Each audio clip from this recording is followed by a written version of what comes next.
Hello বন্ধুরা, good afternoon. এই যে দুপুরের খাওয়া দাওয়া নিয়ে বসে পড়লাম। এই যে আমার বাবু এখানে বসে পড়েছে, চুল ঠিক করছে। দেখো আমার বাবাটা, এই যে আর এই যেখানে মেয়ে বসেছে, ঠিক আছে। হ্যাঁ, এটা আমার ছোটো মা বসেছে, ঠিক আছে।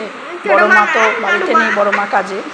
এই যে আজকে আমার মেয়ে রান্না করেছে, বুঝেছো। এই দেখো, বাড়িতে বুনেছিলাম, হ্যাঁ, ওই যে মিষ্টি কুমড়ো, হ্যাঁ, তা ওই যে শাক মিষ্টি কুমড়ো গাছ বুনেছিলাম, ওই যে শাক হয়েছে আমাদের বাড়িতে, বুঝেছো। খুব সুন্দর হয়েছে, কিন্তু কুমড়ো ধরেনি।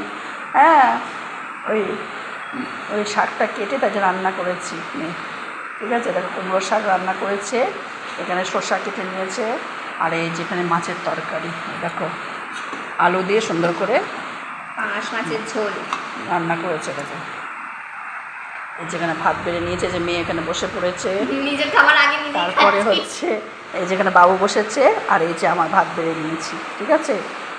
চলো খাওয়া দাওয়া করে নিই, সব গোছানো হয়ে গেছে এক জায়গায় করে।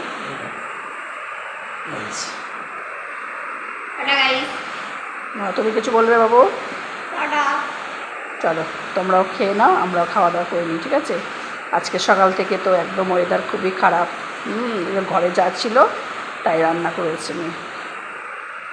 বৃষ্টির জন্য তো বাইরে যেতে পারছি না, না যা অবস্থা। চলো বন্ধুরা, তাহলে রাখছি। সবাই ভালো থেকো, সুস্থ থেকো, টাটা, বাই বাই।